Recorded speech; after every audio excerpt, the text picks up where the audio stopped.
सबसे बड़े अस्पताल रांची के रिम्स का निरीक्षण किया। अचानक अस्पताल पहुंचे इरफान अंसारी ने हॉस्पिटल की बदहाली को लेकर डायरेक्टर पर भड़ास निकाली और अधिकारियों को भी जरूरी निर्देश दिए हैं।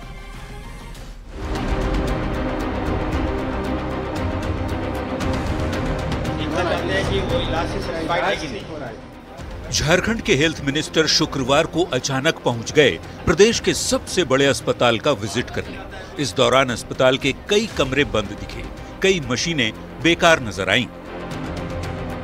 मंत्री जी ने अस्पताल प्रबंधन को फटकार लगाते हुए फौरन व्यवस्था को दुरुस्त करने का निर्देश दिया। हेल्थ मिनिस्टर ने 10 साल पुराने उपकरणों को बदले जाने का आदेश दिया, जिस पर स्वास्थ्य सचिव ने फौरन कार्रवाई की बात कही है। सारे पुराने इक्विपमेंट जितने भी हैं उसको रिप्लेस कर दिया जाए। तो इसकी शुरुआत हम लोग रिम्स से ही करेंगे कि सारे पुराने इक्विपमेंट को हम लोग रिप्लेस करेंगे और नए इक्विपमेंट यहाँ पर हम लोग लगाएंगे। मंत्री जी के औचक निरीक्षण के दौरान अस्पताल में कई जगह फर्श टूटे हुए भी मिले। मरीजों के लिए पर्याप्त बेड नहीं मिलने पर भी मंत्री इरफान अंसारी काफी नाराज दिखे। हालांकि रिम्स निदेशक ने भी माना कि अस्पताल में बेड की कमी है और मरीजों को दिक्कत होती है। उन्होंने बहुत जल्द अस्पताल में हर संभव सुधार करने का आश्वासन दिया। न्यूज़ 18 के लिए रांची से गौरव झा की रिपोर्ट।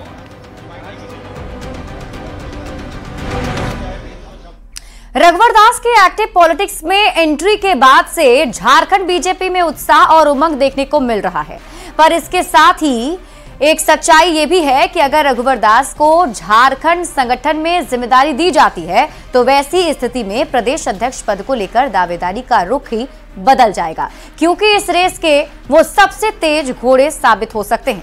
आखिर कैसे, समझिए इस रिपोर्ट के जरिए। विधानसभा चुनाव के बाद बीजेपी की शांत पड़ चुकी धार में रघुवर दास की एक्टिव पॉलिटिक्स की एंट्री ने जैसे एक बड़ा कंकड़ फेंक दिया है। इसके बाद से झारखंड बीजेपी में अचानक उत्साह और उमंग से भरा एक नया चेहरा भी नजर आने लगा है।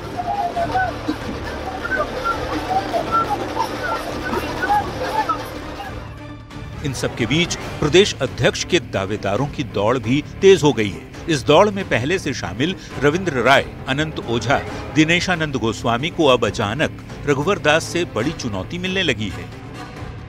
भारतीय जनता पार्टी के सभी जो निष्ठावान कार्यकर्ता हैं वो किसी दौड़ में रहते नहीं हैं और न दावेदारी करते हैं। केंद्रीय नेतृत्व तय करती है। पहले तो यह है कि वो प्रदेश की राजनीति में आएंगे कि केंद्र की राजनीति में जाएंगे। महासचिव भी बन सकते हैं, पहले उपाध्यक्ष रहे हैं केंद्र में वो, लेकिन प्रदेश की राजनीति में आएंगे तो अध्यक्ष तो बनेंगे ही। उनकी जो वरीयता है तो अध्यक्ष बनेंगे वो। हालांकि प्रदेश कप्तान को लेकर मचे इस खामोश तूफान का जिक्र कोई भी खुलकर नहीं करना चाहता। बात घूम फिरकर बीजेपी आला कमान के फैसले पर ही जा टिकती है। लेकिन पॉलिटिकल एक्सपर्ट्स मानते हैं कि रघुवर दास का दिल्ली कनेक्शन दूसरों के मुकाबले ज्यादा मजबूत है। कोई भी होगा, रघुवर दास जी को इस्तीफा दिलवा करके लाया गया है तो इसीलिए लाया गया है कि आप केवल बैठे रहिए, चाय पीजिए और ऐसे बड़बड़ाते रहिए बिना पद के। और उनका लिंक भी है ना ऊपर, किसी बाकी नेता लोगों से ज्यादा लिंक उनका है, मजबूत लिंक है उनका। प्रदेश बीजेपी अध्यक्ष पद की बात करें तो जब तक रघुवर दास का नाम चर्चा में नहीं था तब तक रविंद्र राय और दूसरे दावेदारों का नाम सबसे आगे चल रहा था। लेकिन जैसे ही रघुवर दास का नाम सामने आया तो वास्तव में इस चर्चा का रुख ही बदल गया और अब देखने वाली बात यह होगी कि रघुवर अपना सियासी धनुष कहां उठाते हैं। संजय कुमार सिन्हा, न्यूज़ 18, रांची। तो जमशेदपुर पहुंचे पूर्व मुख्यमंत्री रघुवर दास का बीजेपी कार्यकर्ताओं और समर्थकों ने जबरदस्त तरीके से स्वागत किया और इस दौरान रघुवर दास से बीजेपी के कई वर्तमान और पूर्व विधायक भी मिलने के लिए पहुंचे। ओडिशा के राज्यपाल पद से इस्तीफा देने के बाद रघुवर दास पहली बार जमशेदपुर पहुंचे हैं। रघुवर दास ने कहा कि 14 महीने तक जमशेदपुर की धरती छोड़कर वे ओडिशा गए थे। उन्होंने कहा कि जमशेदपुर में पानी और दूसरी समस्या को वे विधायकों से मिलकर दूर करने की कोशिश करेंगे और खरमास से पहले बीजेपी में शामिल होंगे और पार्टी जो भी जिम्मेदारी देगी उसे पूरी तरह निभाएंगे। इसके पहले ही भारतीय जनता पार्टी की मैं सदस्यता लूंगा। जैसे ही मिजोरम के राज्यपाल उड़ीसा राज्यपाल के रूप में शपथ ग्रहण करेंगे तो तो मैं फिर एक कॉमन मैन हो जाऊंगा। तब फिर भारतीय जनता पार्टी की सदस्यता ग्रहण करके फिर पार्टी जो भी जिम्मेदारी देगी उस जिम्मेदारी का निर्वाह जिस तरह 44 साल से मैं करता आ रहा हूँ उसी तरह फिर पार्टी और जनता की सेवा करता रहा। तो झारखंड में रघुवर दास की एंट्री के साथ ही बयानबाजी भी काफी तेज हो गई है। एक तरफ जहां बीजेपी में उत्साह देखने को मिल रहा है तो जेएमएम और कांग्रेस हमलावर है। मानती है किसको क्या मानती है वो तो उनका नजरिया है। भाई रघुवर जी एक भारतीय जनता पार्टी के सच्चे सिपाही है। जब भी पार्टी ने जो उनकी भूमिका तय की वो मंडल अध्यक्ष से लेकर मुख्यमंत्री से लेकर राज्यपाल तक उन्होंने उसका बहुत अच्छे से निर्वहन किया। आगे भी पार्टी जो उनकी भूमिका तय करेगी वो निर्वहन करेंगे। और उनकी कहानी तो बिल्कुल ऐसी कहानी है जो एक मजदूर का बेटा जो है वो संघर्ष के बलबूते मुख्यमंत्री और राज्यपाल बना। यहाँ हेमंत सोरेन की कहानी नहीं है जो चांदी के कटोरे में सोने के चम्मच पे वो खाना खाते हुए पैदा हुए, वैसी कहानी नहीं है। ये संघर्ष की गाथा है।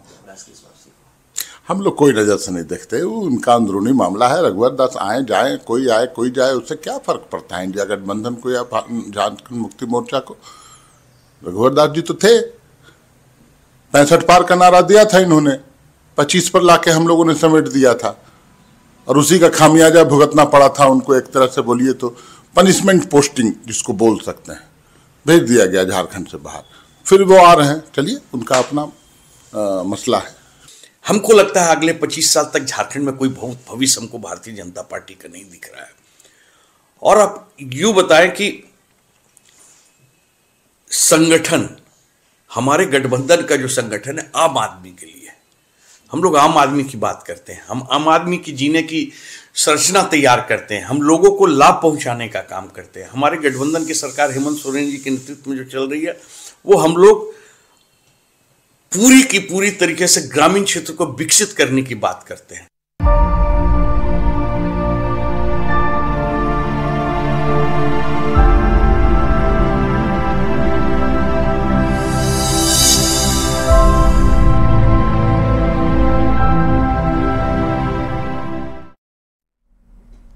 और अब बात करेंगे देश के पूर्व प्रधानमंत्री मनमोहन सिंह की, जिन्होंने इस दुनिया को अलविदा कह दिया है।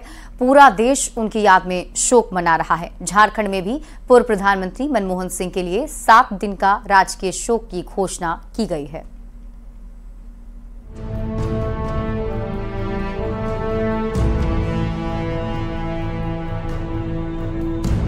देश का आर्थिक उदारीकरण करने वाले वित्त मंत्री, जनता को सूचना का अधिकार दिलाने वाले प्रधानमंत्री, देश की तस्वीर बदलने वाले डॉक्टर मनमोहन सिंह अब इस दुनिया को अलविदा कह चुके हैं।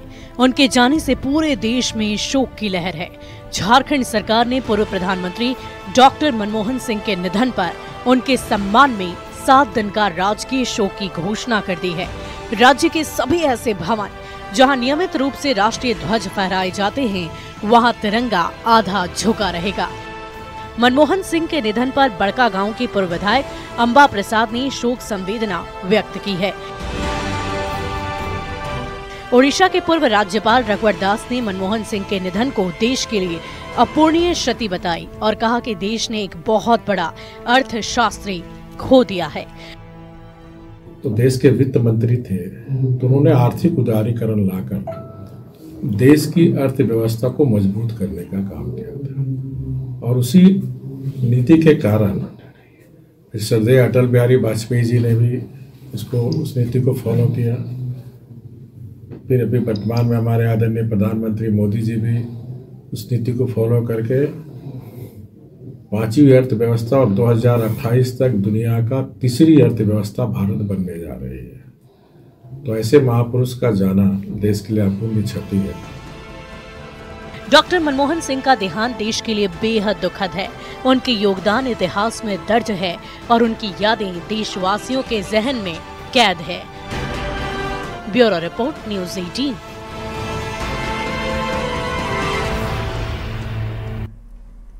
पूर्व प्रधानमंत्री डॉक्टर मनमोहन सिंह जी की यादें जमशेदपुर से भी जुड़ी हुई हैं। अप्रैल 2008 में वे देश के प्रधानमंत्री थे और टाटा स्टील के शताब्दी समारोह में शामिल होने के लिए जमशेदपुर आए थे। उन्होंने बिष्टुपुर के जुबली पार्क में बरगद का पौधा अपने हाथों से लगाया था, जो आज काफी बड़ा हो गया है। आज पूर्व प्रधानमंत्री डॉक्टर मनमोहन सिंह भले ही हम सबके बीच नहीं हैं, मगर शहरवासी इस वट वृक्ष के पास पहुंचकर उन्हें श्रद्धांजलि दे रहे हैं। भारत देश के पूर्व प्रधानमंत्री मनमोहन सिंह ने कल देर रात एम्स में अपनी आखिरी सांस ली। हालांकि उनके निधन के बाद पूरे देश में दुख की लहर देखने को मिल रही है, मगर वहीं दूसरी तरफ आपको बता दूं कि 2008 में मनमोहन सिंह बतौर प्रधानमंत्री यहां आए थे। जमशेदपुर शहर में टाटा कंपनी का कार्यक्रम था और उसी कार्यक्रम के तहत जमशेदपुर के जुगली पार्क में उन्होंने एक पेड़ लगाया था, जो आप देख सकते हैं पेड़ काफ़ी बड़ा हो चुका है। 2008 में जब आए थे वो, तो उन्होंने यहाँ पे पेड़ लगाया था और वो प्रधानमंत्री तो रहे ही, साथ साथ वो रिजर्व बैंक के गवर्नर भी रहे हैं मनमोहन सिंह। आज उन्हीं का याद में हम लोग आज यहाँ आए हैं, वृक्ष के पास की याद करें उनको, इसलिए हम लोग आज आए हैं। मनमोहन सिंह बहुत शांत और बहुत अच्छे लोग इंसान थे। उनके आत्मा को शांति मिले, जहाँ भी रहे बहुत अच्छा मतलब उनका जीवन हो, यही दुआ करते हैं। बहुत ही अच्छे इंसान थे। मनमोहन सिंह जब देश के प्रधानमंत्री थे तब यहाँ आए थे, टाटा कंपनी का कार्यक्रम था और कार्यक्रम के साथ साथ उन्होंने भी ये पेड़ लगाया था। हालांकि वो हमारे बीच अब नहीं रहे, मगर ये पेड़ कहीं ना कहीं यहाँ लोगों को काफ़ी भा रहा है, लुभा रहा है। लोग यहाँ इस पेड़ के पास आ रहे हैं। न्यूज़ 18 के लिए जमशेदपुर से आशीष कुमार तिवारी। बढ़ते हैं आगे। गढ़वा में भवनाथपुर के टाउनशिप के सेल कार्यालय का घेराव कर रहे विस्थापितों ने सेल प्रबंधन को 24 घंटे का अल्टीमेटम दिया है और इस दौरान अगर मांग पूरी नहीं हुई तो इससे भी बड़े उग्र आंदोलन की चेतावनी दी गई। तब तक सेल ऑफिस के पास धरना जारी रहेगा। जेएमएम नेता दीपक प्रताप देव के नेतृत्व में क्रशर प्लांट स्थल का 25 लोगों ने निरीक्षण किया। जेएमएम नेता दीपक देव ने कहा कि हम सभी ने ये ठान लिया है कि अब प्लांट की कटिंग नहीं होने दी जाएगी। लोग बताए हैं कि एक ट्रक गया है पहले, लेकिन जब से यहाँ पे लोग धरना पर बैठे हैं कुछ नहीं गया, सब गलत है, अफवाह है। लोग यहाँ पर आ चुके हैं और आज हम लोग अंदर तक गए, देखे सारे चीज को, और यहाँ पे सेल के प्रबंधन के द्वारा किसी तरह का हम लोगों को कोई भी मुलाकात नहीं हुआ, कोई तरह का बात नहीं हुआ। लेकिन जो CISF के अधिकारी हैं उनका खास करके काफी कोऑपरेशन रहा और हम लोगों ने 24 घंटा का अल्टीमेटम दिया है कि 24 घंटा के अंदर DGM साहब हम लोगों के साथ में बैठ करके बात करें। पश्चिमी सिंहभूम के चकधरपुर और इसके आसपास के कई इलाके में लग्जरी कार से बकरी की चोरी जारी है। चकधरपुर में दिन दहाड़े कार सवार चोर की ओर से बकरी की चोरी करने की तस्वीर CCTV कैमरे में कैद हुई। बकरी चोरी की घटना चकधरपुर शहर के रेलवे कॉलोनी क्षेत्र की है। साफ देखा जा सकता है कि ओडिशा नंबर की गाड़ी एक बकरी को देखकर सड़क किनारे रुकती है और उसमें ये कार सवार दाना डालकर बकरी को पास बुलाते हैं और जैसे ही बकरी पास आती है उसे पकड़कर गाड़ी में लादकर फरार हो जाते हैं। घटना रेलवे क्वार्टर में लगे CCTV कैमरे में कैद हो गई। पूरे मामले में मानवाधिकार कार्यकर्ता बैरम खान ने पुलिस को वीडियो में टैग करते हुए कार्रवाई की मांग की है।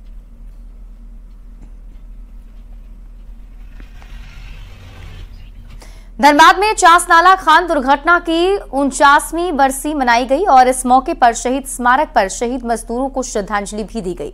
बता दें कि 27 दिसंबर 1975 को खान हादसे में 375 मजदूरों ने अपनी जान गंवाई थी और इस मौके पर शहीद मजदूरों के परिजन, जनप्रतिनिधि, मजदूर नेता और सेल अधिकारी ने स्मारक स्थल पर श्रद्धांजलि दी है।